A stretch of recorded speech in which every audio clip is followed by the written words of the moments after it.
Hello Pokemon nerds, my name is Christina, you can also call me Chris, inspired by the protagonist from Pokemon Crystal, Pokemon trainer Chris.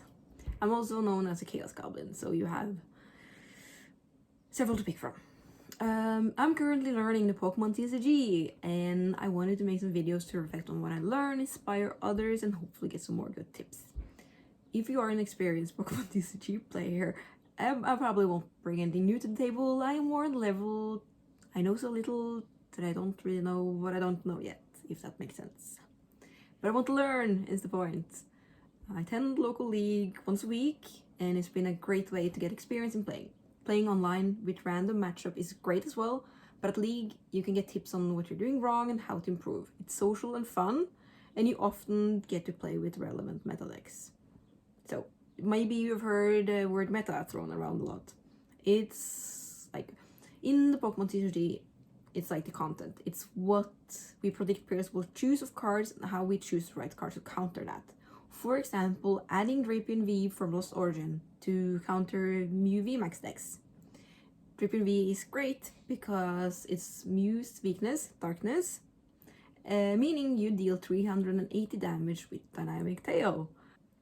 But looking at the card, the attack looks pretty expensive, right? That is where Drapion's ability comes in.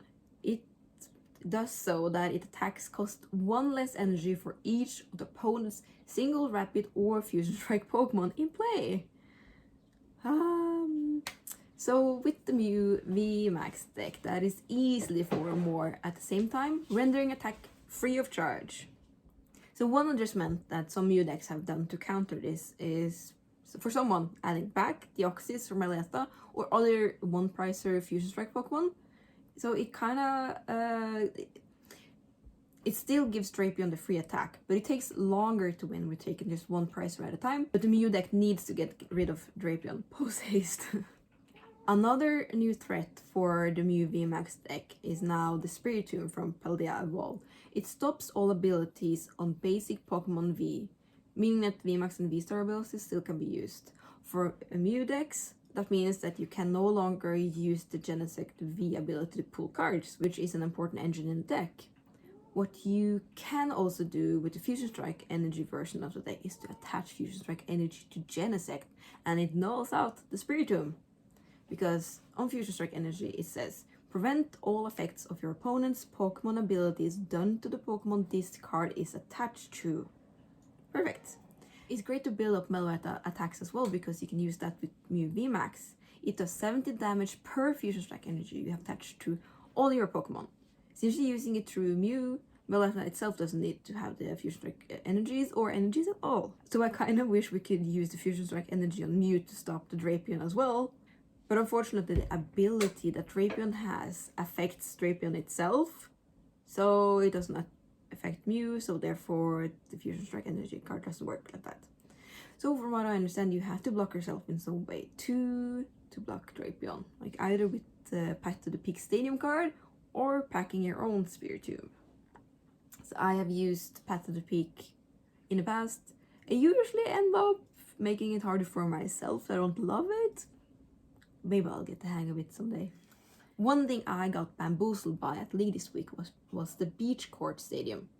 I didn't remember it in the heat of the game, and I boss ordered a weaker Pokemon to try to protect myself. That Pokemon only had 1 energy retreat cost, and so my opponent could freely switch it and curse me with their stupid, smelly Giratina V-Star. And then in my last match, I felt things had been going really well, and I thought I might get a win.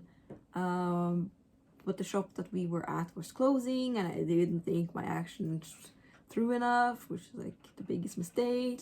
So my opponent either had attached or did attach a reversal energy to their Pokemon, making it able to attack and knock out my Mew. And they only had 3 prizes left. And the reversal energy gives 3 energy to the Pokemon it's attached to if the person attaching it has more prize cards left. So if I, on my round, had used Psychic Leap and shuffled Mew VMAX and the energy into my deck, I could have protected myself from that attack. So this is a reminder to myself to never trust a Gardevoir that looks empty. And this week at League I also tried a Chien-Pao deck for the first time, but I really struggled to get it up and running, and I got crushed with everything I played against, like Lost Box and Miraidon EX. But I would like to continue to try the deck and see if I can make it work, because it seems kind of fun, and Chien-Pao is very cute. I'll post what I tried in the description in case someone has any tips. So I think that is it for now. The North America International Championship NAIC are currently running, so I'm gonna go back and watch that and see if I can pick up some tricks or just get some inspiration.